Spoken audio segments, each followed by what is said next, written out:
Good evening, and welcome to another episode of Uncivil Disobedience. As always, I'm Chris Richards, the Eclectic Radical.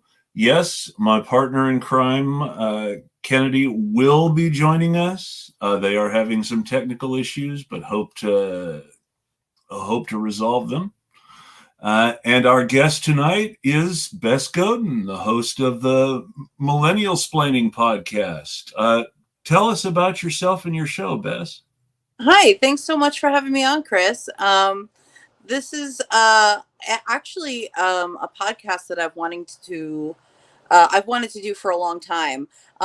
Originally, I had called it "Dear Old People," and then there were so many boomers that were offended by that I decided to change it to Millennialsplaining. But my point was never that I hated boomers or that like it was us against them or something like that. It was always that I felt my generation was sort of kneecapped by the 2008 recession, and because of that we never had the same chance at the national microphone that previous generations had. And because of that, I feel like we never really got to voice our culture, our experiences, our problems, which we have a lot of unique problems compared to older generations because of the way that we came into the job market in 2008. And it really set us back. For instance, millennials only own 5% of this nation's wealth, whereas boomers own 55% and Xers own 25. That's a So big yeah, that's an excellent marker, especially when I'm an elder millennial, I suppose. So I'm 35. People my generation would just be starting to buy houses and stuff like that if we had the money to do so, which we don't. So yeah. yeah. So yeah, I like to discuss those issues on my show, but I also say, I sometimes am the millennial that does the splaining, and sometimes I have other people that explain to me as a millennial. So Totally it's understandable. I'm Gen X myself, so yeah, I get some of the generational divides. I also I also get upset with boomers who get too sensitive about being called old because I want to bring up some facts. Anybody who was already an adult by the time Richard Nixon was elected president the second time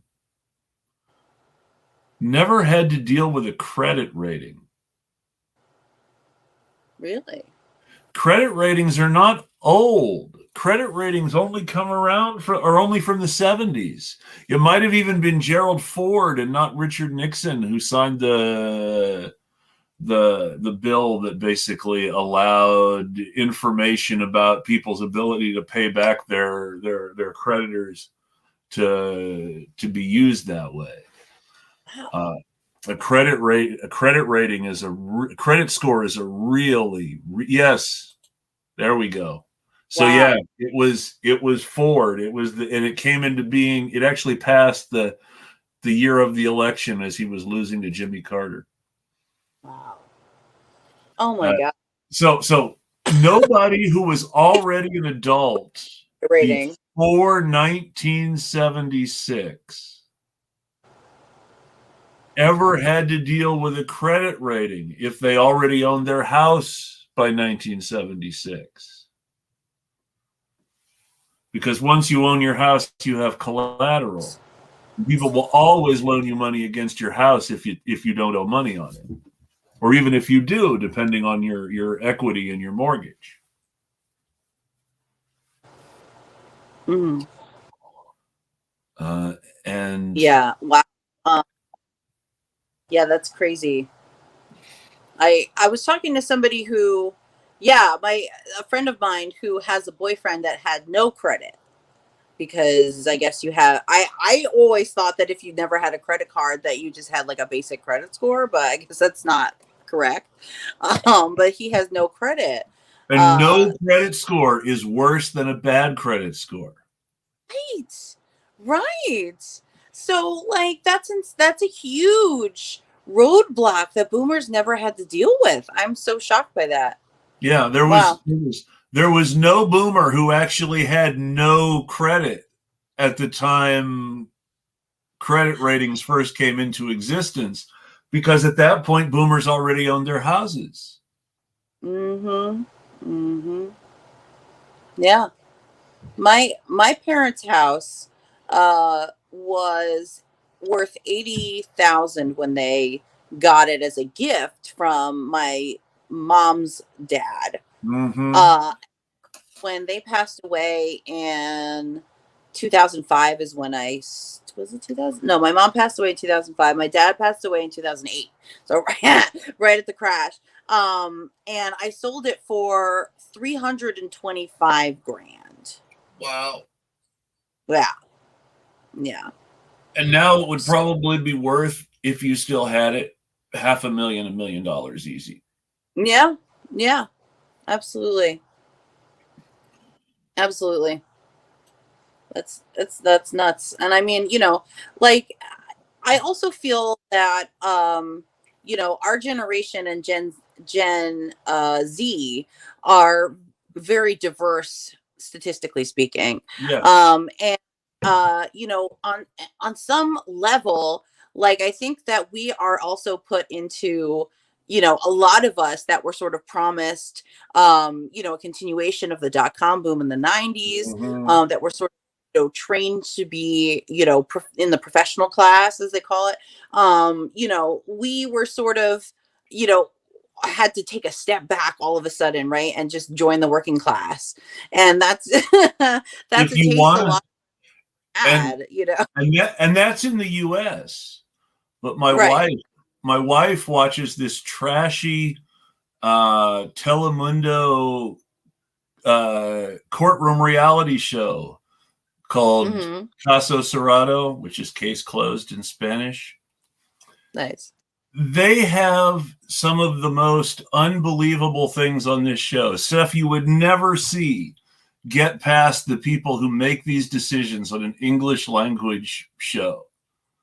They had they had an episode with sex workers from Venezuela suing sex workers, no, suing a brothel in Colombia because they were knuckling under to pressure from the Colombian sex workers to not let the Venezuelan sex workers work there, because the Venezuelan sex workers were undercutting the Colombian sex workers. Now, the thing about this that's related to what you're just saying is that the Venezuelan sex workers were a doctor and an MBA.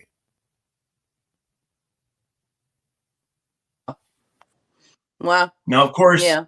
now of course, there are sanctions on Venezuela to take into account, and intentions to incite coups in Venezuela to take into account, going all the way back to before Hugo Chavez died, when we actually tried to overthrow the government and failed.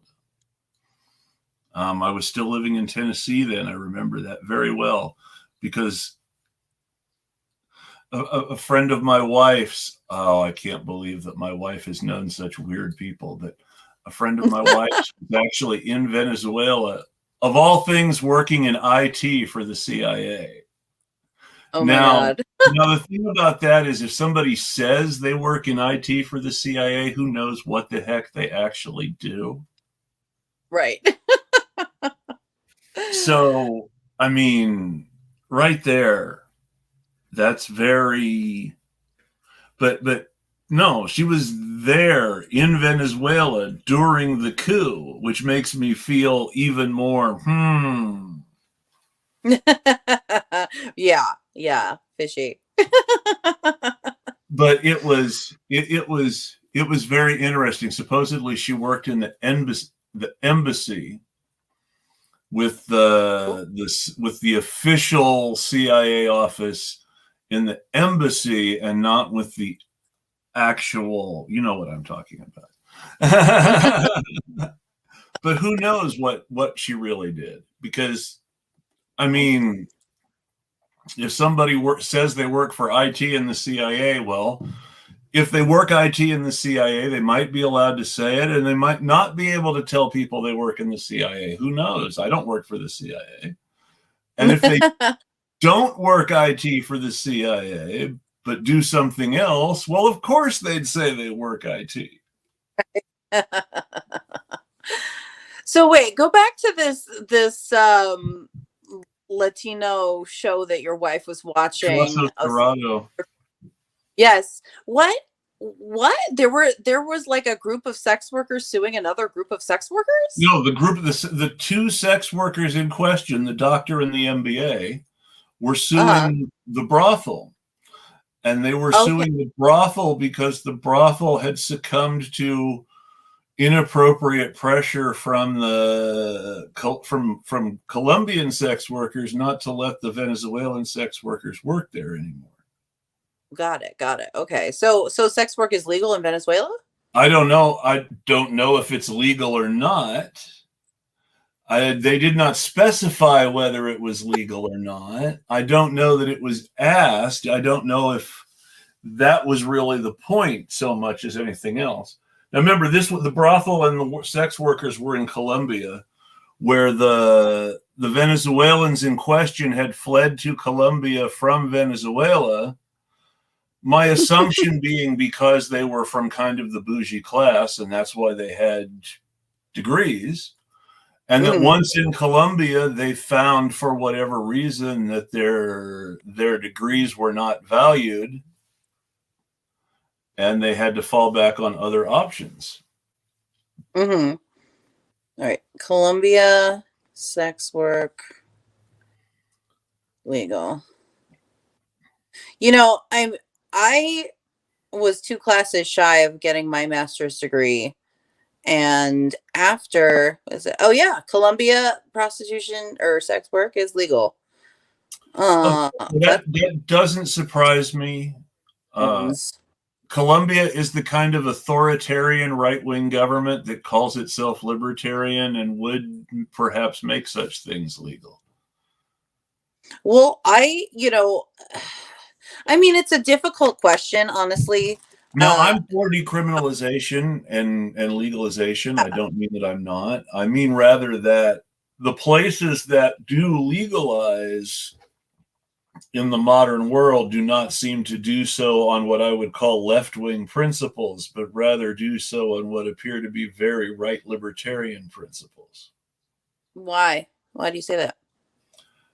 Is it inherent to the sex work, or they're just a right-wing? No, it has to do with the way that it's regulated and such, which is to say that on one hand, it's a libertarian. Well, we can't make this illegal because nobody's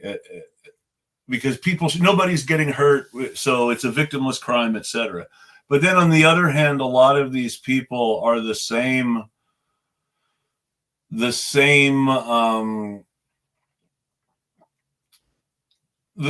sorts who want way too much freedom for the corporations that end up exploiting everyone. So I guess in theory, brothel owners would have an extraordinary. It's not about the brothel owners. It's about the social forces behind the laws where they've legalized in the places where they've legalized. I don't know the politics of brothel owners. The reforms. I would assume that their lot is the same as other business owners. No? I would assume so too, but I mean, again, I don't know enough about the individual political affiliations of business owners in Colombia, for that matter, either. I imagine a lot of them support the pro-U.S. government, but who knows? Yeah. Yeah, absolutely. That's interesting. But it's the sort of place where sex work and gambling being legal would make sense to me, especially since they're so heavily involved in fighting the drug war for the U.S. Well, I don't know. Gambling's legal here too, right? Depends where you are and whether or not you have a tribal affiliation. That's true. Um, Uh, it yeah. is mostly criminalized and highly regulated where not criminalized. Mm-hmm. Yeah, it's a difficult issue for many reasons, but one of the reasons that I've heard sex workers express is that they are afraid of the police, if it was legalized and regulated, the police or, whoever would be in charge of regulating them would, just give them further cause to harass them on a daily That's basis. now that's not a totally invalid Yeah. opinion. I mean, if you look at the history of police departments' administrative vice divisions, you have to understand administrative vice is the division of a police department that oversees and enforces anti-porn laws and the regulations on porn. So a cop in the administrative vice division has seen a movie before it's allowed to go to market and has signed off and said, okay, this movie's okay before it's allowed to go to market.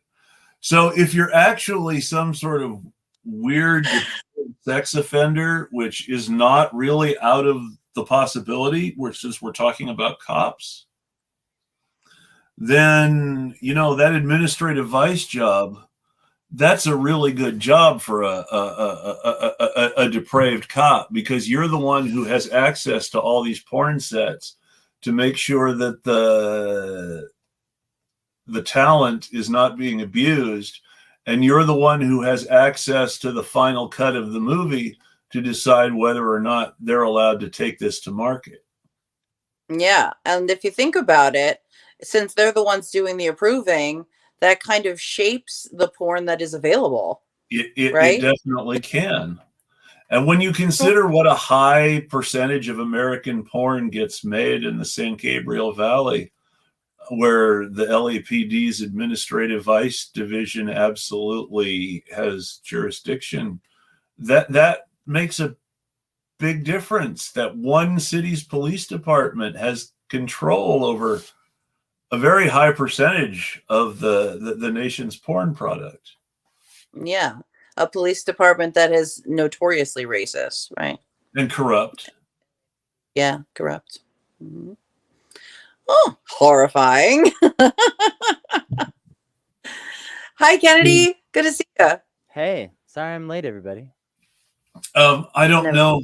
I don't know if either of you have seen Bosch on Amazon Prime or heard of it. But in the first book that TV series is based on, the killer ends up being the administrative vice cop.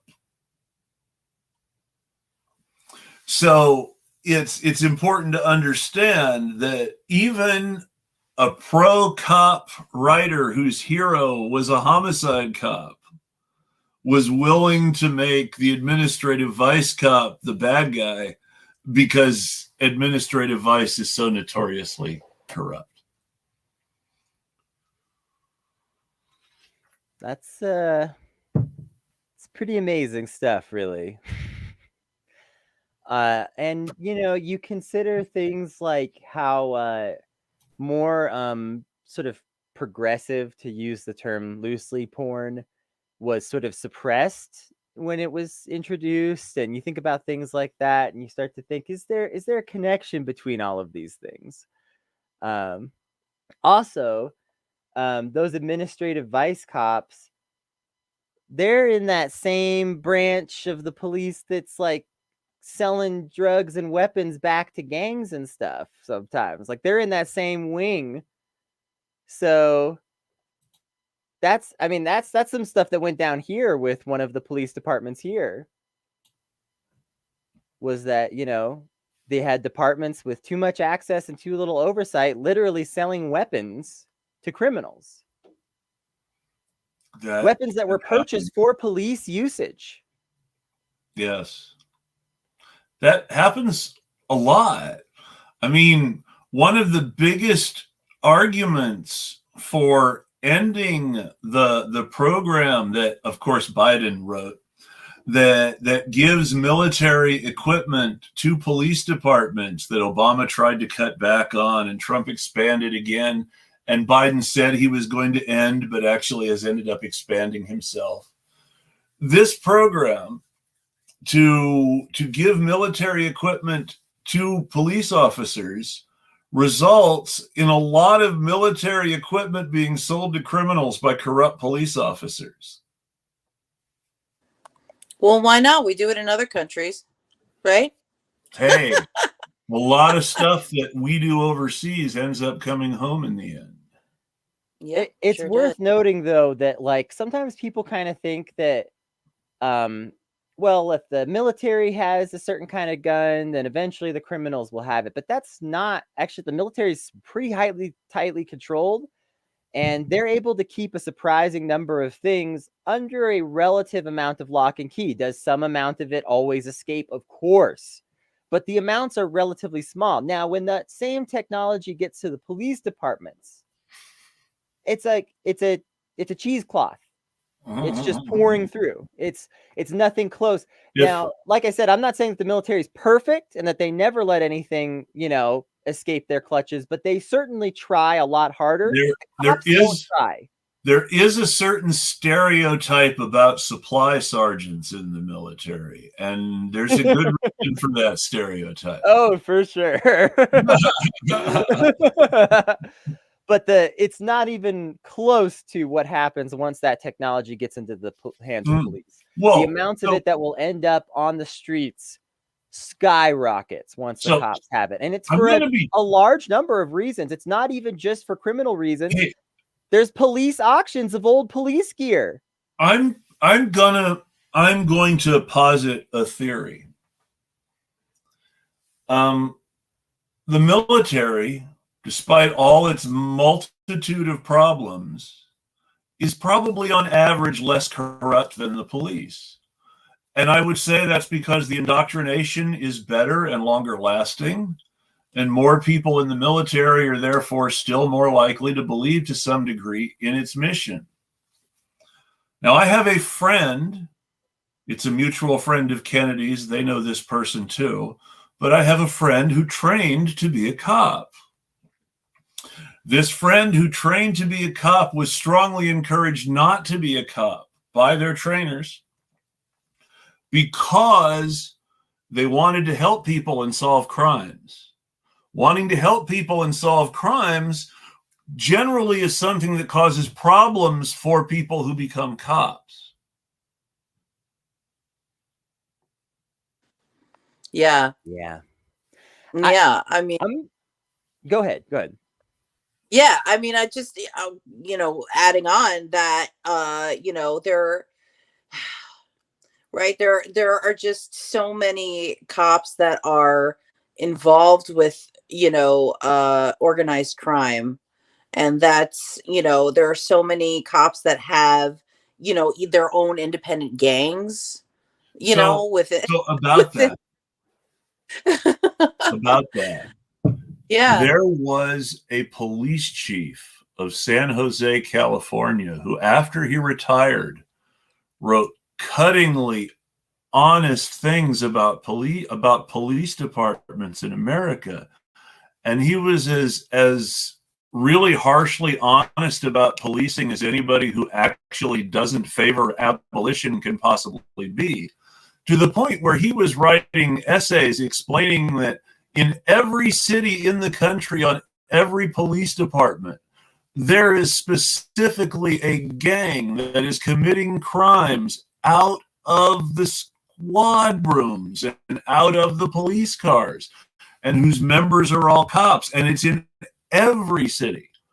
So when you see these scandals related to the Los Angeles Sheriff's Department, remember the words of Joseph McNamara, former police chief of San Jose, California, who warned everyone that there were mobsters in every police force running organized crime rings out of the departments. Here's the thing. The cops are just an organized crime syndicate. And the only reason it's hard for you to tell is because the crimes that they do are so old-fashioned. Like highway robbery. No one does that anymore. Yeah. That's really old school. The cops had to come up with a special way to keep highway robbery going after it stopped making sense. Muggings. I mean, almost nobody steals anybody's wallet on the street in most big cities anymore. There are so many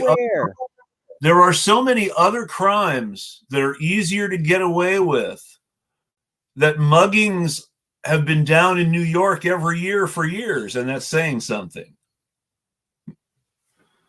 So, but you know who will take your wallet? The cops when they arrest you. The cops they don't even have to arrest you. Cops in DC will take your wallet, look through it for cash.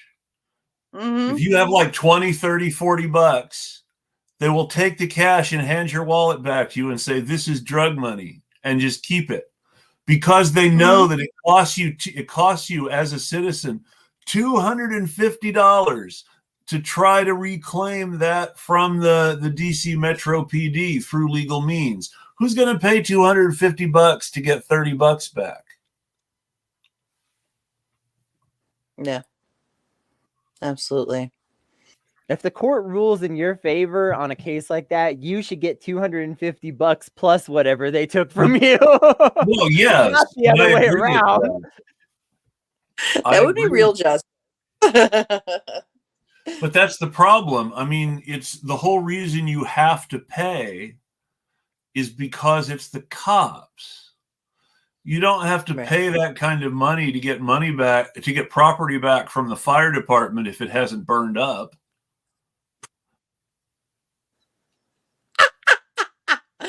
Oh dear.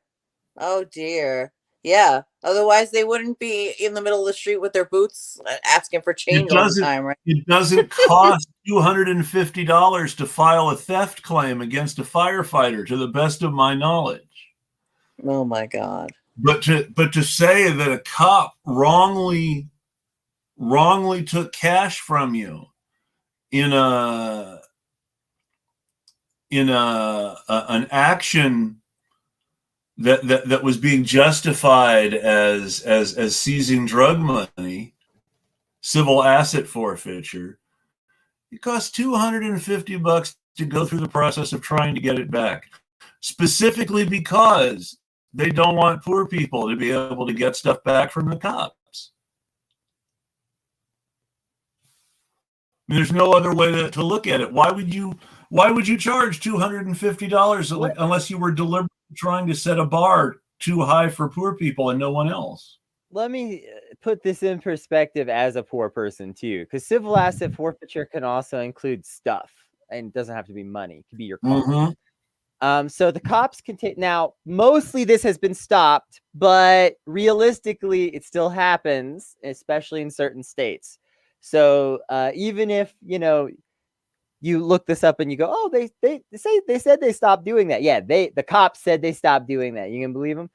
So they can take your car through civil asset forfeiture. There's a lot more loopholes they have to jump through now to make it happen, but they can still do it, right? Okay, so if you're a poor person, I've had cars that cost like $500, barely ran, okay? Because I needed something that could get me to work, and I needed to start a job. Situations like that, okay? A lot of poor people know what I'm talking about. Every poor person's had a car that cost under $2,000. We literally had your car. Go ahead. Literally had two cars that cost under $2,000 at the same time, and then one of them we ended up having to get rid of because the entire undercarriage was completely rust. Yep, that's how it goes. So let's say you bought an $800 car just because you needed something to get you to work. It's not that good, but it runs for now, and you're hoping it'll run for like 2 years. If it just runs for like 2 years, then you could figure out something else after that. If that car costs $800, that $250 to try to get it back is a big enough chunk of the cost of the car that it's worth considering. So it's not just things that are worth less than $250.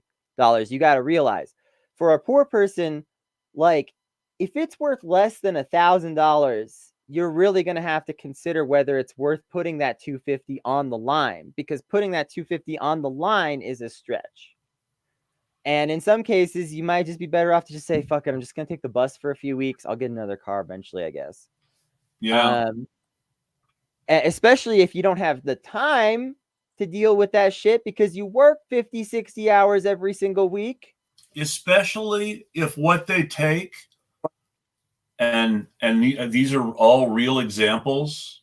You'll have to trust me on that, because I would have to look up all the references to tell people exactly where I found them, but these are real examples. If they take your kid's bicycle or skateboard, it's much easier. Even if it's a $300, $400, $500 bike, it's much easier to say, yeah, well, my kid's going to have another birthday eventually, than to put $250 into getting a $500 bike back. That's half the cost of the bike. That's not a great return. Anyone could tell you that.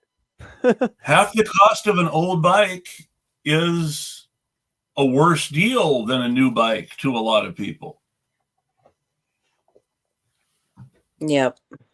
Did I tell you guys about my experience with civil asset forfeiture when I was arrested for selling crochet? Did I tell you that story? Yeah, For I selling remember you telling us crochet? a little bit about the crochet, but what was the civil asset forfeiture part? 'Cause I don't think you mentioned that. Okay, so I learned how to crochet lace for food money when I was living in New York. I went severely broke when I was in my master's program, and I sold crochet jewelry on the street for food money. And the second day that I did it in 14th Street, like on Artist Row, they caught me because I didn't have a table. I couldn't afford a table. I only had like a little milk crate that I had my stuff on. And so the cop came over to me, and he was undercover, and he was like, chatting me up like about my jewelry or whatever. And then he's like, do you have a license to sell this stuff? And I was like, do I need a license? And he's like, you gotta come with me, man. Like, you gotta pack up your stuff and whatever. So the guy like picked, like, I don't know, I guess maybe like 5 items off of my table, or my milk crate. He picked like 5 items, and you have to know, like, this is like thread, like little like thread earrings, like not even nothing, like literally garbage. This is literally garbage that he felt that he had to steal from me just to either be a dick or like give it to his girlfriend as a present. Like, I don't understand. There's no other reason that this is Give it to his kids. or gold. Like, it wasn't like that. Let me tell you, the cops in Texas, where a friend of mine lives, took someone's margarita mixer in civil asset forfeiture, and then were caught just using it in the break room, just making margs. Like, that's what these people are goons. Like, Yeah. that was on the list with the kids' bike or skateboard, is the margarita mixer. There's a cappuccino machine. Mm-hmm. Same thing. They were caught using the cappuccino machine that they had taken for civil asset forfeiture in their break room. Yeah. There was the guy who took, this is actually a bigger ticket item. There was the cop who took like a classic Indian motorcycle away from this guy on the street and was like riding it around town, and the guy couldn't go through the guy went through the process of trying to get it back and paid the money, because obviously this is something that it's worth paying the money for. Right. And the judge looks at him and says, can you prove to me beyond a reasonable doubt that did not come from drug money. And he's like, well, what do you mean beyond a reasonable doubt? Well, you have to show me exactly how you got that money. And so he's showing all this stuff, and it's like, yeah. And the judge is like, yes, but anyone who knows how to launder money can show me this. This isn't right. No, and basically just let the cops keep this stuff. Now, obviously, that's a situation where the judge is clearly in the tank for the cops. I will say, yeah, the judge there clearly being an asshole. Also, this guy could not have had a great lawyer, because any good lawyer would have heard that argument and said, whoa, there's a level to which you can accuse someone while they're in the courtroom, and then there's a level to which they couldn't. You have to start providing the proof. They absolutely didn't have a good lawyer. They paid the $250, and they didn't have anything left for a lawyer. Yeah, that's the problem with these situations is like, if I've been on both sides of this legally, having no legal help and having good legal help, and it makes all the difference. And the Indian was like an heirloom that they had refused to sell, even though they were in a bad situation. And because they were, I will say that if you believe in the individual responsibility curse, which I don't think that people without individual responsibility deserve every single bad thing that happens to them. But if you believe in the personal responsibility curse, that people are personally responsible for what happens to them because of their bad decisions, then the worst possible bad decision that anybody can make is to assume that cops are your friends. Yeah. And that case is so indicative of the way that poor people are treated in this country, not just by the police, but the police love to be the very active part of this, which is that if you have a nice thing and you're poor, that's suspicious. Yes. You're not allowed to have nice things. If you were to look at that on its face, it's ridiculous, because we're being told all the time as poor folks, invest in quality things, invest in good things, don't just buy the cheap shit. That literally every Business Insider article is like some variation of this practically these days. It seems like it's just like, poor people, you buy the wrong kind of toilet paper, and that's why you can't afford a house. You know what I mean? Like, so shouldn't poor people be encouraged to invest in a few nice things by that logic? That's what it seems like to me. But no, if in reality, if you have a nice thing and you're poor, then people will look at you and go, well, how'd you get that nice thing? Isn't that suspicious? And you know what? A lot of times, poor people, we did have to do something a little grifty to get our nice things. Fuck you. I don't have to explain myself to your ass. That's right. Hey, is there anything griftier than being born into a family that has heirlooms? Yeah, honestly. No kidding. Generational wealth came somewhere, didn't it? Yeah. It didn't come from your sweaty or forefathers. So to be fair, this was someone who had inherited something that they could have sold and saved themselves from poverty, and their pride made it more important to them than saving their family from poverty, and the cops stole it from them anyway. But all that personal unkind personal responsibility stuff aside, I mean, that's a legal way to get something in this society. And a poor person should have every bit the right to inherit something as a rich person. And yet clearly proving that you inherited it and then proving that it wasn't purchased with drug money by the person you inherited it from was impossible to do without qualified legal counsel. Yeah, and see, that's the thing. That's when you know the judge is fucking with you. If you inherited it, you don't have to answer for it. The judge is playing games at that point. If you inherit something, you don't have to answer for it. You don't have to answer for how that stuff came to be. That's how the law is designed to protect you from that, because it benefits rich people. Because Yes. obviously that's how rich people would want it. This is Obviously, rich people would want to be able to say, yes, my father did war crimes and I'm sorry for them. I can't give up my money. The harshest fact is that many laws that exist to protect rich people are not enforced when it comes to protecting poor people.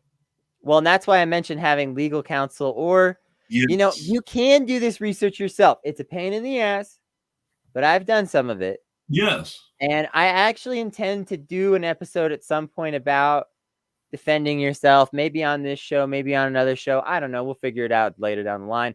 But I do intend to talk more about some of this stuff, because people need to know how to access this stuff, because it's not just about finding a lawyer who's willing to help you or that you can afford. It's also about, sometimes you can do some of your own research too. And sometimes you can even combine those things. You can get a crummy lawyer and then do all the research and then just get them to present the case.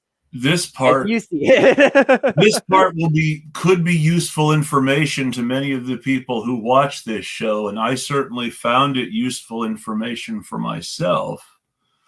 But for instance, to hear it, yeah. If you are believed by federal law enforcement to be an anarchist, they are already classifying you as a violent terrorist. Really? Okay. Yes. Well, I guess all my Marxist-Leninist friends will finally be happy. I'll be calling myself a communist now. Welcome, comrade.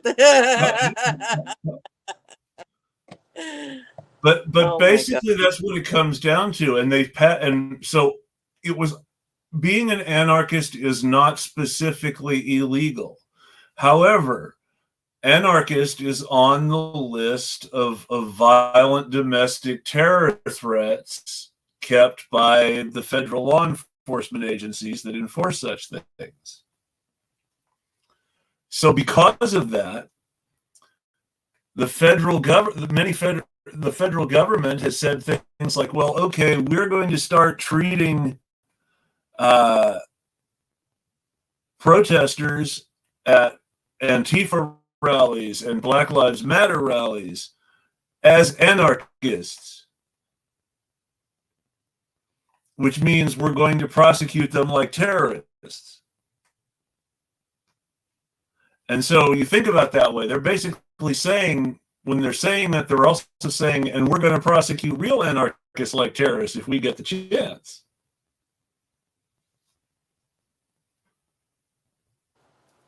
Yeah. I find that fascinating. What frustrates me the most about it is that they're admitting that they understand that stochastic terrorism is a concept, which they will ordinarily act like is an impossibility. Because, you know, whenever it's a white nationalist, it's a lone wolf. And something else that I like to talk about that I will always harp on is just that virtually every mass shooting in your lifetime has been a white nationalist terrorist attack. You just didn't know it, because, again, the media always presents it as this lone wolf phenomenon. But in fact, it's stochastic terrorism. It is terrorism where you do not belong to a formal entity necessarily that is encouraging you to do the terrorism, but you belong to groups that propagate information that breed terrorism. It's not exactly the same. And what's frustrating is for the government to admit that this sort of thing could exist, but not apply it to the actual one killing people. Oh, the fuck! Yeah. What the? No. It's so frustrating how they play these games where they pretend they don't know what things are and then they do. Especially, we need to have. Well, like, do you mind if I pop in? I feel like these, you know, everything. These laws are tools, right? Like, I really feel like the people who are in power use the law as a tool to accomplish what they want done. And it's not necessarily about the letter of the law or the spirit of the law or whatever. I mean, they just use what they have as a toolbox for their power structure. Yes. That's exactly what it is. And it's not even, and this is the worst part, they want a domestic terrorism bill, Patriot Act 2.0, so that they can fight white supremacy, they say. However, there As are if white already wasn't the White House. existing there are already a multitude of existing legal methods going all the way back to the Ku Klux Klan Suppression Act that can be used to target the Klan and white supremacists. It's a choice. Instead, they're demanding that they be given sweeping powers to act against all domestic terrorists in the name of fighting white supremacy. Now, why do you need to be able to fight all domestic terrorists to fight white supremacy? Tell me that. Also, why do you need to extend emergency powers that were, supposed to have gone away a long time ago to fight white supremacy? Because, we were able to fight white supremacy in the past without suspending large portions of our government and the way that things are supposed to work. Like, if you're like relatively youngish, like, most of my life has been defined by a government that is not behaving the way it's supposed to according to what's written down because of this state of emergency that we've been in, and they just want to extend that forever, and that should be alarming to everyone because that's fascism. Well, that's specifically straight out of 1984, forever wars and emergencies that never end, and the government manipulating the media to tell people what to think and what to believe, whether it's true or not. I mean, if theoretically there were some parts of the Patriot Act and anything that happened in response to 9/11 that were good, let's imagine, we'll live in fantasy for a second. Imagine that that's possible. If theoretically that was possible, then you would still think that at a certain point we would have rolled back those powers because, like, we did eventually leave Iraq for the most part. We did eventually, wrap up some of these things that we said. Now, Afghanistan went on forever, but that was never. Everyone always understood that was a weird thing that wasn't related. Even when it was happening, I remember people just being like, so we got to go to Iraq to do this. We got to go to Afghanistan to do this. And you'd be like, how does any of this relate to 9/11? They'd just be like, let's move on. Like, there was no explanation. Well, and there was all sorts of ridiculous excuses. I mean, at the time that everybody in Congress supposedly wanted to impeach George W. Bush for violating all sorts of civil rights with some of his war on terror policies, which nobody wanted to impeach him on anymore after the Democrats controlled Congress. That's a very important thing to remember. But that aside, people wanted to impeach W for some of this stuff violating civil liberties, especially related to the torture. Torture's bad. Torture's bad. Torture's bad. And then Obama comes in, and Obama decides to make Bush's guys, John Brennan and John Cipher, his CIA guys. And because Obama makes this decision of making these Bush CIA guys his CIA guys, he ends up assuming this position of basically helping his CIA guys protect themselves from the fallout of the CIA torture scandal. And John Brennan is the guy who, working for both Bush and Obama, did the most to spike the wheels of actually doing anything about torture in the CIA. And we're supposed to take him as a good faith, trustworthy source on this Russiagate crap. John Cipher, too. Honestly, notice how Russiagate has all but disappeared, and that the only time it rears its head is when the liberals want to shut up a prominent leftist, and they're like, well, they might have some Russian money. I have, in fact, noticed that Russiagate appears to be primarily something now that online trolls use against Jill Stein and Bernie Sanders, as opposed to something that anybody in the media is still really pushing hard against Republicans. A lot of that stuff has gone away for the simple fact that a lot of stuff was actually outright proven false. You know, if I was true, you go ahead, Bess. I'm sorry. I think more so also that they have the Jan 6 insurrection now.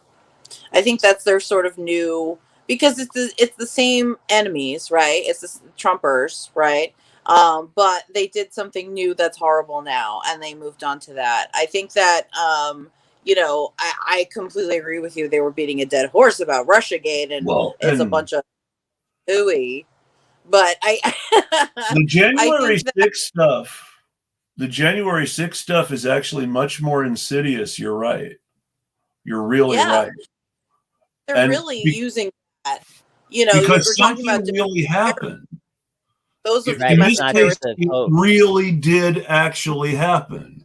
Domestic terrorists really did storm the Capitol in a riot. Now, there's a lot of arguing. They were people, right? For the most part. I mean, that's even though we are, I'm a lefty liberal hippie dippy doodah. I have to admit that the majority of people that were there were people who were angry, were people who used to be middle class and their life slipped. But a lot of them were still middle class or better. That's one of the big parts of all of it. I'm not saying that, but I'm glad you mentioned this. I'm glad you mentioned this because this is important. Saying that these are the people, though, the people who have had a taste of the good pie and have seen their life decline are the people that are most inclined to get angry, right? Because the people who were poor are just like, oh, this is worse, but this is more of the same, But the challenge that I will have for you, and this is why people tried to make fun of the economic anxiety thing, because privileged people do not understand the anxiety of other privileged people when it's proven false, because privileged people never think of themselves as privileged. Privileged people always think of themselves as normal. And so the media doesn't understand the ways that they're privileged in the same way they call out other people's privilege. Okay. But so you get this idea that these reasonably well-off middle-class white people can't possibly really have economic anxiety because their material conditions didn't actually get that much worse. This is from the liberal point of view. However, what they're ignoring is the alienation that everybody who isn't a millionaire or a billionaire experiences in our society. The way that many people in what Marx would have called the white petty bourgeois have a false consciousness of themselves as working class. Mm-hmm. That is also shared by snobbish PMC Democrats who also see them as working class, but in a totally unkind and unpleasant sort of way.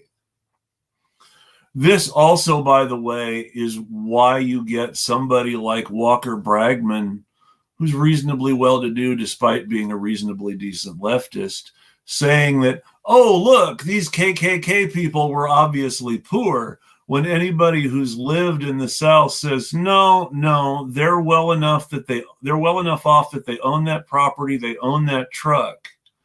These are the angry white petty bourgeois who should be mad at the people who are richer than them, but instead have had their anger turned around the wrong way against people who are poorer than them, especially if those people are a different color.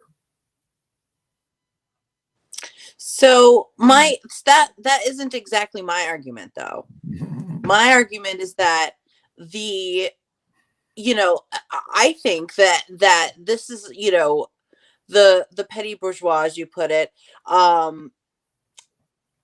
used to see an upward mobility, right? Like they bought the American dream because they used to see the possibility for upward mobility, and now it's slipping away, and they're seeing things go down and down and down.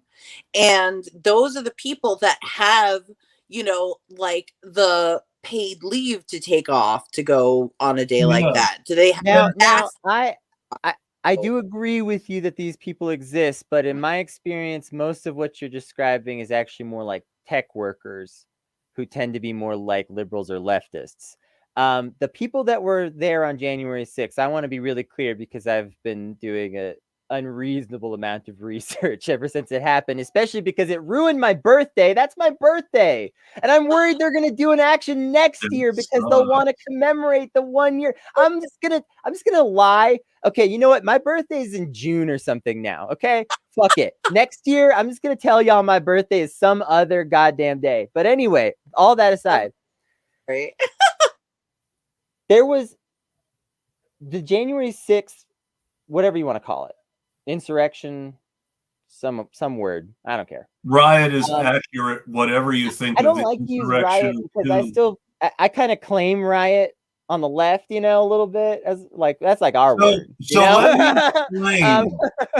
let me explain that riot, as in its historic use, does not refer to the popular image of an angry mob rioting and hurting people. Oh, I know. Traditionally, in America, a riot is when angry cops hurt people, or when angry white people hurt black people or brown people. Now, we don't like to think about it that way, but that's the historical definition. Yeah. The riots in Detroit are an aberration in that sense, in that historically most of those riots had been white people deliberately seeking out and attacking black people. Yeah, you'll actually notice that historically, a lot of times a protest movement isn't described as a series of riots until the state starts getting violent with the protesters. Yes. Until that point, it is a protest movement. Exactly. Yeah. No, I agree with you. But okay, so January 6th riot, whatever it was, I would bet money. I would bet my entire life savings that which isn't very much, but it is still a bet. That is the largest gathering of white nationalists, like white nationalist leaders, that we have had in the United States in at least 50 years, maybe 100.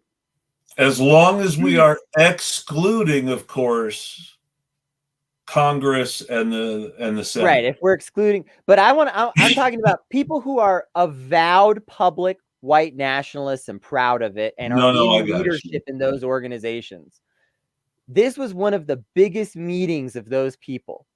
You really have to understand that, like, virtually no one local to DC went to that action, whatever you want to call it, riot, insurrection thing. It was people who flew in and bust in from all over. Many of them were paid to do it by wealthy black, like like what people always accuse of George Soros doing for the left, literally that happened for January 6th. Clarence Thomas's wife was doing it. And so here's the thing. Not necessarily every single person there was a white nationalist, but I would say that absolutely a majority of them were, and they were all there to organize in a setting of extraordinarily, like I said, just unprecedented amounts of white nationalist leadership congregated in one place in our lifetime. So anyone who wanted to go to that, I really don't see them as a possible ally. No, I mean, I'm arguing for that. no, it's just that Not was arguing just for the that. situation. I have what you said, and I think that you know, crap, I had a point and I lost it. Shit, you were gonna say something, Chris. That happens to me all the time. I was going to say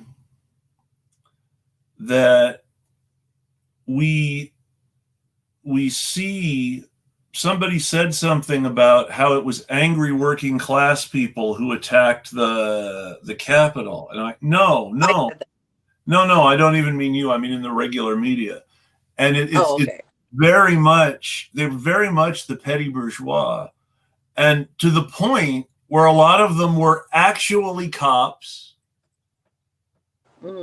or sitting politicians for the Republican Party. Yeah. There were a bunch of city councilmen and state reps. Right. Well, these are the people I was referring to. The people that have power, that had more power in the 90s, that had increasing power, that are now seeing a slight decline. I'm not saying that they're not, I'm not saying that they're out of power by any means. Oh, yeah. Well, no. That definitely is a reaction of whiteness, a reaction of trying to preserve a type of white privilege. They've been losing. We saw it. It happened in real life, and it was like kind of scary that it happened like that, even if it was ultimately also kind of a clown show. They've steadily been losing wealth to billionaires, but while they steadily lose wealth to billionaires, they look at America getting less white and they blame it, despite the billionaires they're losing the money to being just as white as them for the most part. Right. That's a great point. Absolutely. So also, you know, the thing is that, you know, we really need to, as white people, talk more about the fact that, like, you know, like people who are, like, the economic situation of white people is not independent from white supremacy, right? Like, are intertwined together, right? Supremacy wouldn't, I mean, might have still existed, but the practical means of white supremacy was taking wealth and labor away, right, from Black people and oppressed people, right? So that's, you know, when we're talking about people who are economically disadvantaged, and they're, you know, that the white people are going to congregate to, you know, something that they already trust and know, right, is like a white power base, right? Like they may not even see it as supremacy, but as a white power base. And this is where the problem starts to seep in, because a lot of the people we're talking about are not economically disadvantaged compared to other people of their own class, or compared to anyone below their class, the way that they think that they are. They are only economically disadvantaged when compared to millionaires and billionaires. However, they blame all these poor people for the fact that they're not millionaires or billionaires themselves. And that's very, very difficult to overcome. because their economic disadvantage is only relative to actual wealthy people. They are comfortably well off and do not ever have to worry about being poor in the way that the working class or the actual poor do. But they see themselves as economically disadvantaged anyway, and they are terrified of becoming poor, which is a real threat, but only because the billionaires want to expropriate their stuff to make themselves richer. Yeah, good point. Yeah. I also think that you know, I guess my point also was that these people see like a little bit less of a foothold, right? And so Yeah, like when it's just sort of related to what you were saying, like like they felt like they were on their way, like back at back yeah. when there was a boom, they felt like They they were were on their sure way. they were They sure were they were ever going to be millionaires. Yeah, yeah. And now they start to feel their journey slip and slip and slip and slip. And now they're like, hey, what is going on? And they don't realize that the same people that set them up to feel like they were going upwards have caused this downturn. Right. Exactly. Yeah, and they also don't realize that the things that people are asking for in terms of trying to right the wrongs of white privilege and whiteness in general, the things that people are asking for would not actually detract from your ability to have that life that you're imagining. Nope. It actually, so, because here's the thing, there's often this imagined idea of some sort of zero-sum game when it comes to this stuff, but a lot of what we consider white privilege is just societal benefit that should have always been extended to everyone, like types Yes. of societal trust and types It's of not. societal safety and things like that that should have always been extended to everyone, and that if you do extend them to everyone, it doesn't change your economic situation. This doesn't relate to economics. It's insane to think that this would affect your rate of pay. Well, that's the problem. That's the problem, is that eventually it starts to relate to economics, because part of this privilege is not getting your stuff taken away by the cops, or not getting shot by the cops, or having access to capital and not being assumed to be laundering money as opposed to having a legitimate loan. Because maybe the people that you borrowed the money from, hey, they're the people with money in your neighborhood. All sorts of possibilities. Not getting your labor stolen. Yes. Right? Yes. All of these things. But all of these people, they don't have they're not the ones who the cops are responding to. The cops are the ones oppressing them in many cases. They're not the ones the government is responding to. The government supports the cops. They've made that very clear. I mean, the fundamental thing, and this is really apparent, and everybody should watch it if they have the chance for this, but it's really apparent in the testimony of the cops that what was so traumatic for them is they were treated the way cops treat black people. It's not even the beating them itself that traumatized them as much as they were beaten like that by other white people who should have seen them as the friends. And that those other white people said things to them that, like, well, you should be on our side, and honestly not understanding why the cops were opposing them. And then, becoming extremely violent when they thought they were being betrayed. And the cops are sitting here baffled, like, why are they doing this to us? Why are they doing this to us?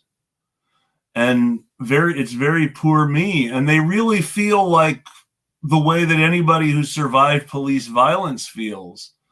And their way of processing it is by making the people who beat them these horrible people.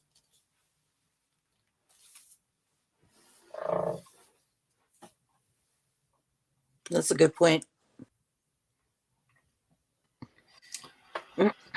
Now, I do want to talk about this. I've been meaning to for a while, but we've had such a good conversation. But cops is a good lead into this because the Border Patrol are cops. Yeah. All cops are bastards, includes the Border Patrol. If we're going to abolish cops, the Border Patrol and ICE are some of the best places to start. The border itself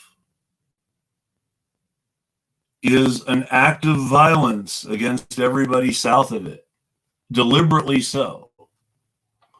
There are long stretches of the border itself, the places where the Border Patrol destroys water supplies and things like that, that are actively an act of violence against people trying to cross.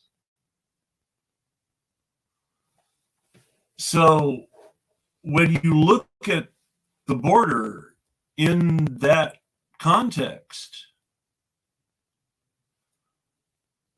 it's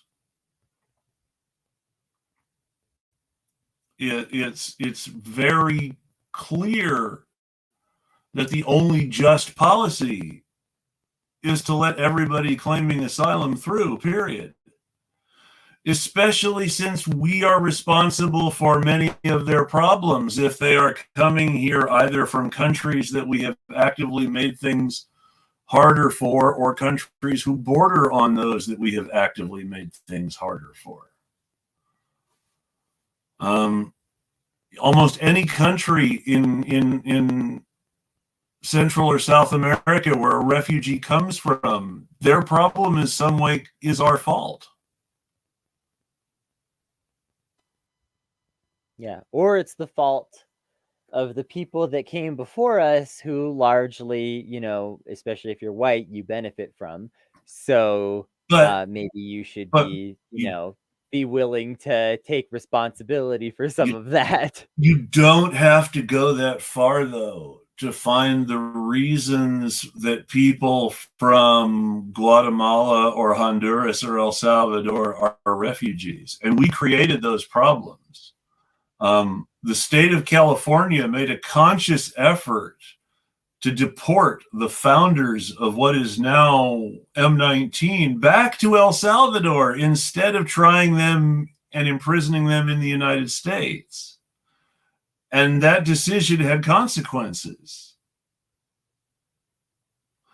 And for people to condemn the crimes and the violence that they attribute to M19 without saying, but yeah, the U.S. caused that problem. The state of California chose to deport people who they could have charged and imprisoned.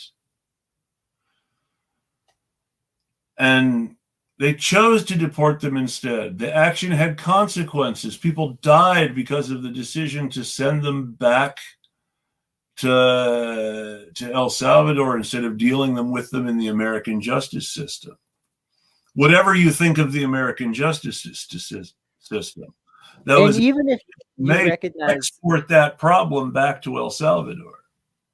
And even if you recognize that a lot of these problems are cyclical, the threat of the American justice system is significant if it's applied to people in those kinds of situations where, like, that can seriously, it has shown to seriously deter certain kinds of behavior, you know, where if people start to get the impression that, oh, you know, the United States government will, like, actually, like, just arrest us and just, you know, keep us in their prisons, which suck, if we, you know, get caught doing certain kinds of crimes, then, you know, that affects the kinds of crimes that get done. But in reality, what we have is a world where rich people like cocaine, and where the South and Latin American drug cartels are supported directly by our own government.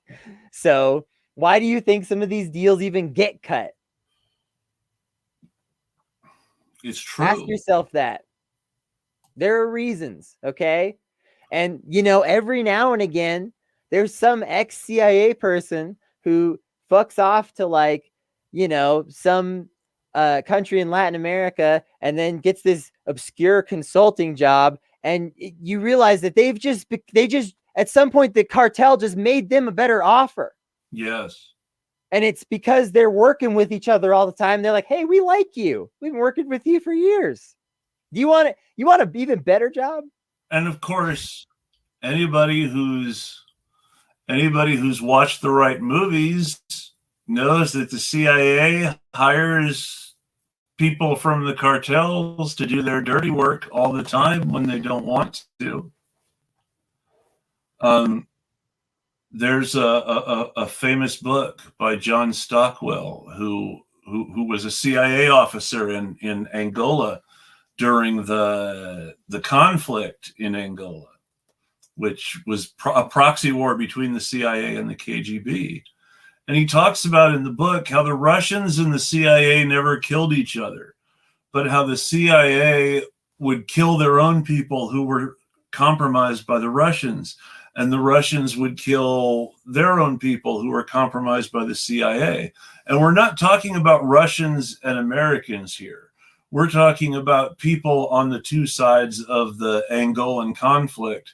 First, the communist rebels in the government, and then the communist government against the groups invading from South Africa.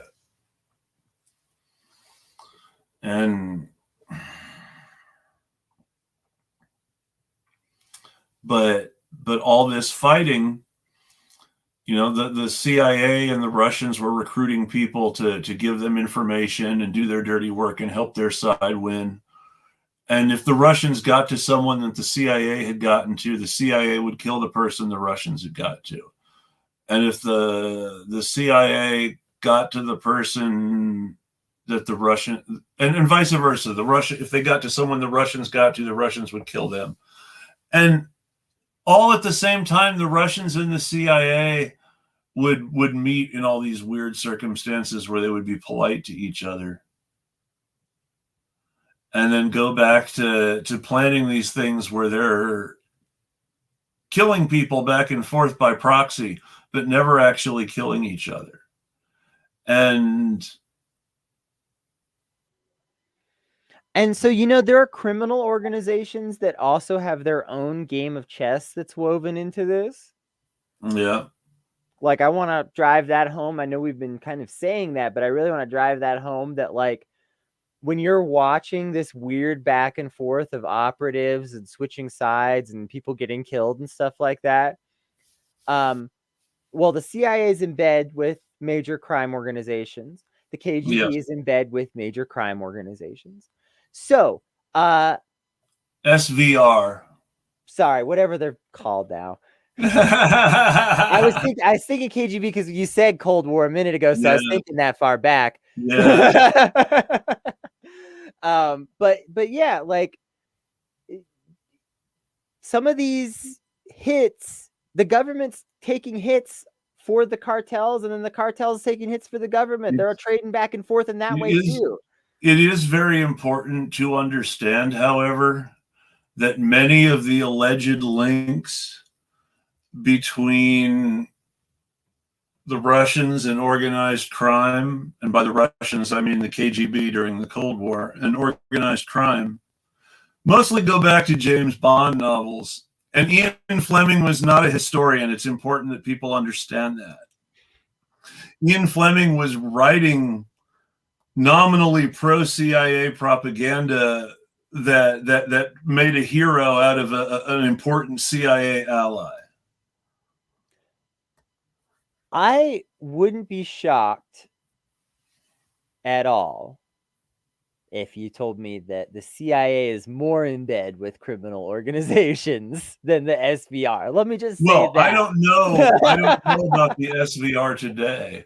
I know that the Cold War KGB's involvement with Western criminal organizations was greatly exaggerated by Ian Fleming, and that the real links between Western criminal organizations and intelligence agencies mostly went back to the CIA, like how the Florida Mafia, specifically through a family in Louisiana, but how the Florida Mafia was the point on the CIA's attempts to kill Castro, and how the guy who had run the mafia's operations in Havana before the Cold War was actually a double agent for Castro after the revolution, and was telling the Cuban secret police every single thing that the CIA were telling him about how he should be trying to kill Castro. So Castro, of course, was always warned about all these attempts to kill him. And it came out years later. Oh my gosh, he was turned by the Cubans. He was a double agent all along. How did we not know? Right. Which is a really good question. How does the CIA never know these things? It's almost like their real job isn't to stop foreign infiltration. That's the thing. If you were to... Okay, so if you imagine the CIA like you see it in an action movie, then you would imagine, even if you imagine kind of in a paranoid and unkind way, you would still imagine it as this place where everyone is sort of keeping tabs on each other and, you know, like kind of keeping an eye on things and keeping close records of stuff because you want to know what's going on. That's the whole point of gathering intelligence, right? But if you were to change this in your mind and take a walk in another direction for a minute and imagine the CIA being run like a major crime syndicate. Imagine that the CIA is the godfather, but no one is actually related to each other. So, exactly. So, CIA, imagine it run like a major crime syndicate.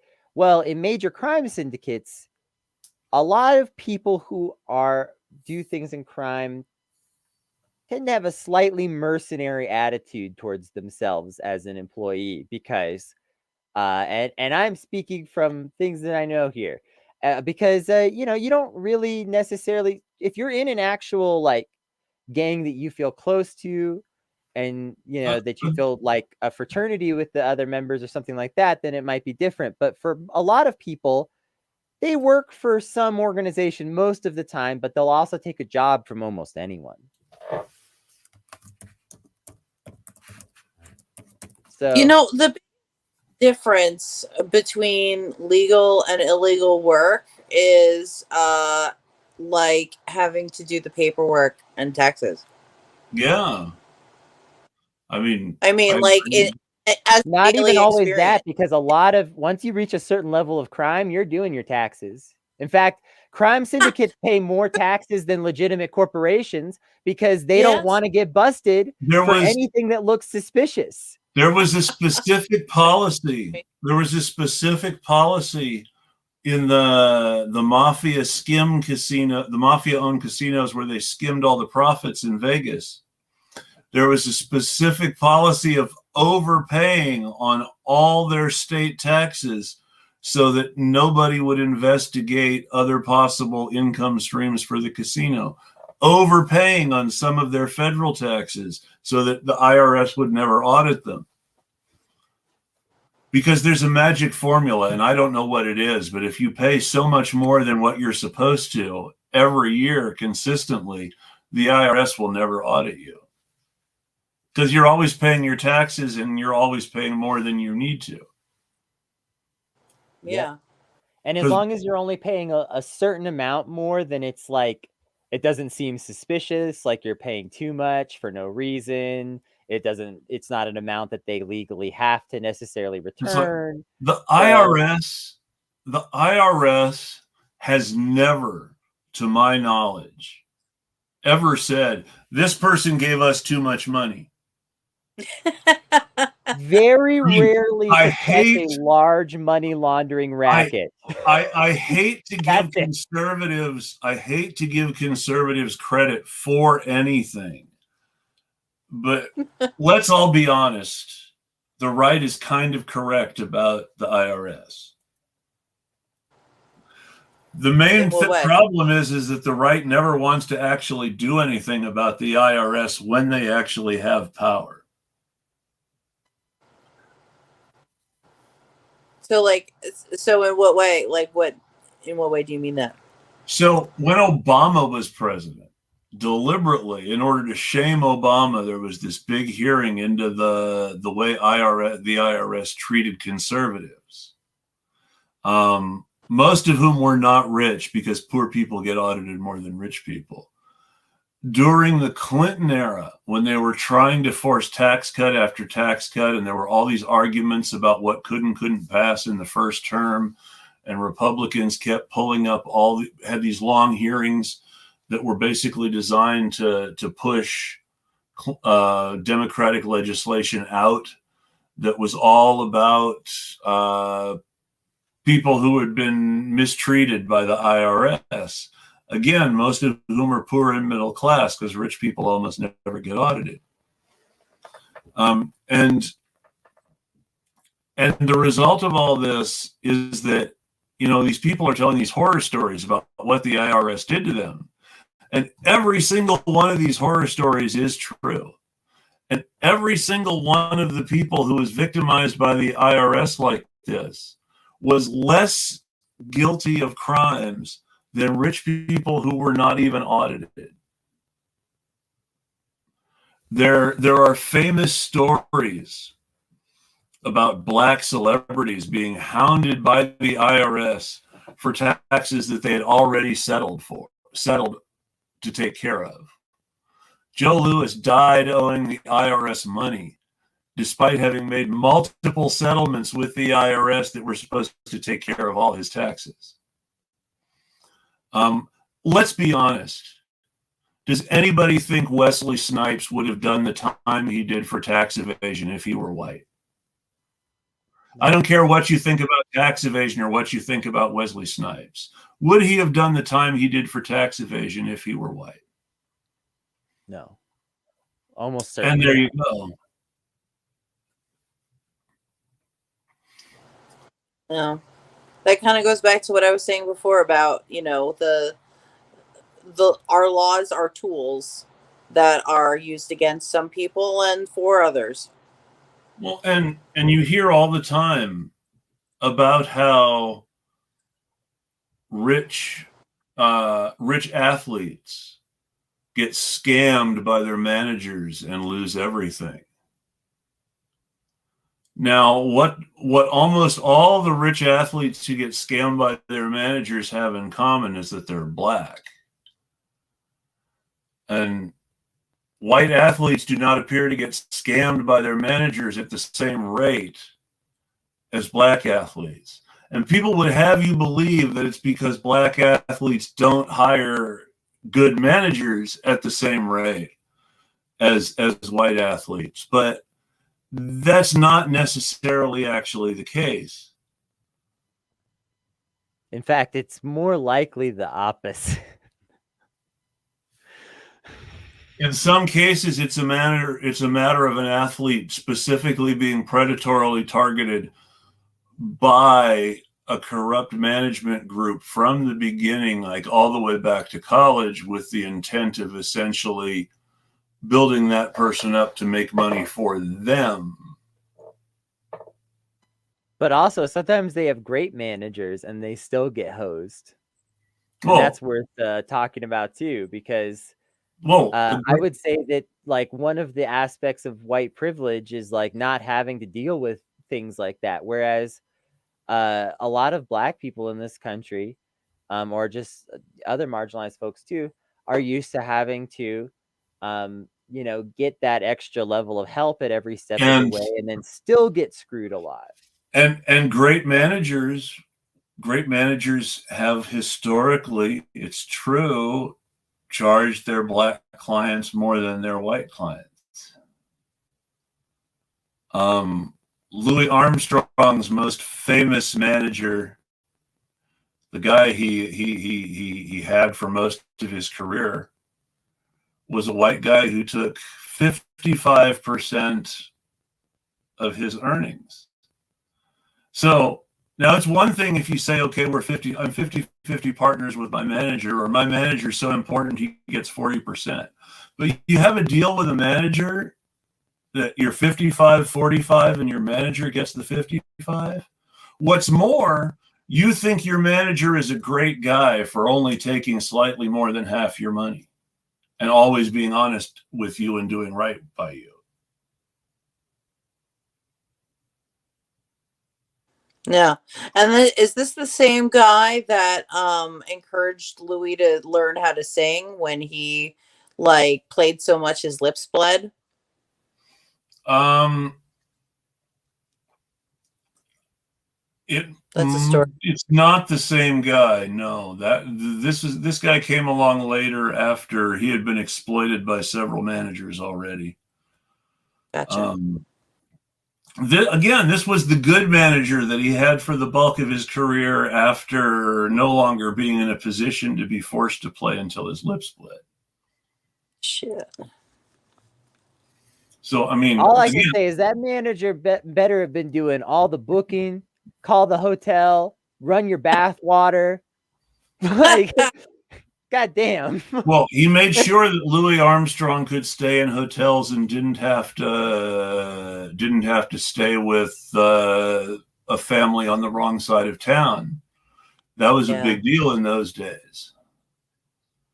He made sure he found a hotel that would do business with Louis, and that was actually part of his jobs. But that still doesn't justify 55%. No, it's messed up, but that manager probably did justify it by thinking, well, I'm going to have to put more time into this client. Well, there's all sorts of ways where people justify it. And again, the reaction is not, I'm being exploited by this white man. It's no, I'm being helped by this white man who is not racist. He's helping me get ahead instead of holding me back like all these racists who were killing me and not letting me keep any of my money. Well, I think what it is too is that, like, it's a choice, as South Park puts it, between like a turd sandwich and a turd salad or something. Whatever it was, like, when you have, options that are shitty and shittier, like the person who is just a little bit poopy is going to look good to you, so who knows, maybe he treated him like a person and that meant the world to Louis. Who knows? I mean, the turd is all over the sandwich, but the salad, you could kind of pick around it. So unless the turd is the lettuce part, right? Well, let's not go there. Sorry. Now we're going to get to where we need to do final thoughts in a moment or two. And I just have poopy on the brain all the time. Before we go to absolute final thoughts, I do want to say that my reason for mentioning the Border Patrol was those pictures of mounted Border Patrol agents whipping Haitians seeking asylum. Oh, I did not see that. Horrifying. Yeah, no. And makes it clear that we have not learned anything from slavery yet. We have not learned any lesson from that yet, period. Well, let's all remember once again, since we're on All Cops Are Bastards, as we have said before, the model for the American police department is the slave catcher, the slave patrol, the people who made sure that all the black people had their papers and were where they were supposed to be all the time. And yes, you heard that right, had their papers. That's where Hitler learned it, from the history of slave patrols in the United States and the practice of American cops in the Jim Crow South during the 1920s. I didn't know that. I'm Jewish and I didn't know that. Yeah, I've had a lot of classes. That's crazy. It's tremendously important to understand how much, not of the philosophy, which is totally and uniquely German in its own twisted way, but how much of the nuts and bolts of Nazism was just stolen outright from American fascists. Wow. The Nuremberg laws almost literally copy some states' Jim Crow laws and just change all the references to black people to references to Jewish people instead. Wow. Other portions of the Nuremberg laws were literally copied from eugenics laws in states like California that sterilized people in prison, whether they wanted to be sterilized or not. For a period in California, it was automatic to sterilize any woman who was convicted of a felony, especially if she were black or Latina, based on the position that she would be a bad mother because she was a felon, so we need to sterilize her. Wow. So when you see these Border Patrol agents whipping victims of our violence, fleeing, hoping for a better life, and multiple victims, understand that they are following directly from that chain and it's unbroken. and let's be the path from the horrors of slavery to this is an unbroken path. and until we break it, nothing's going to change. And they are victims of state violence inflicted by Americans via proxy. In most cases, when we're talking about the Haitians on the border that they're deporting as we speak, not once but twice, because these are people. We better hope they're deporting them rather than hold them for years and then deport them. Well, at the same time, they really should be giving them temporary protected status and a path to citizenship and asylum. But that said, so these are folks who left Haiti because of the dictator who was assassinated in most cases. And they specifically fled to Brazil under Lula or to Venezuela under Maduro. And then, things got worse in Venezuela because of increasingly harsh U.S. sanctions. And things got worse in Brazil because of Bolsonaro. So now these same people are coming here. So they were victimized by people who were being essentially paid by America to victimize them in Haiti. They escaped those people to Brazil or Venezuela, and then they were victimized by proxy because America paid people to victimize them all over again in their new country just a few years later. And so now they're on the U.S.-Mexico border. And we want to deport them back to Haiti, where we started all their problems and where we still haven't fixed any problems. Mm-hmm. And that's my final thought. Yeah. And just adding on to that real quick, like, and it's for the benefit of the corporations that farm their crap labor out, right, to Haiti, right? So, if you think about it, we're literally like, forcing slaves to go back to the plantation at that point, right? Well, yeah. Anytime we're talking about any country in the Caribbean except Cuba, there's a slavery element of what we're talking about. Yeah. That's why those countries are not allowed to completely decolonize. Yep. So my final thought is simple. It's that we have to recognize the hypocrisy of capitalism in a situation like this, because the corporations that want to go to Haiti for the purposes of exploitation are not stopped at the border. Nope. They're let right in because that's how money works. Nobody's And even a lot of people will work against their own best interests in this regard. This is just like whenever Amazon is trying to come to your town, and there will be people in your town going, but I want that Amazon job, you know? So there will be people that work against their own best interests and allow it to happen to their country because they're benefiting from it or they don't care or whatever. And so those doors are always open when you have money. But when you are fleeing violence, the doors are closed, and the violence was caused by those corporations. Yes. So that's the hypocrisy of capitalism, folks. The capitalists can go anywhere in the world that they want, and they are basically never stopped. And when they are stopped, it causes them to freak out, which is why the very small handful of countries that don't allow the capitalists in get these overblown reputations.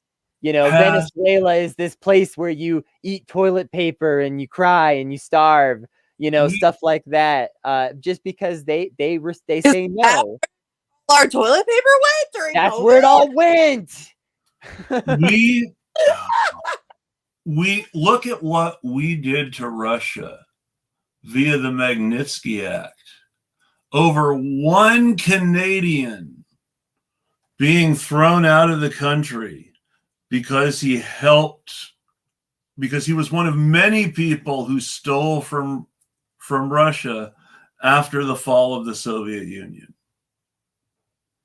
So the Magnitsky Act was because of their efforts to convict and ultimately to exile 1 Canadian who they believe stole from them. Crazy. There are people who say, I don't know the truth about it one way or the other. I'm not trying to perpetuate any grievance myths by anyone in particular. But there are people who say that Magnitsky was giving information about what was going on to Putin and was killed by Americans or by people working for Browder. And that and not Putin was the source of his murder. And those people would then tell you, well, by that argument, then none of the Magnitsky Act sanctions are in any way justified. Now, I don't know one way or the other about who killed Magnitsky. And the real point is those sanctions are just another tool to say, well, all Russians are gangsters and spies. Yeah. Mm-hmm. Which is an image that our government has very, very specifically stoked in our media, news and entertainment both. Yeah.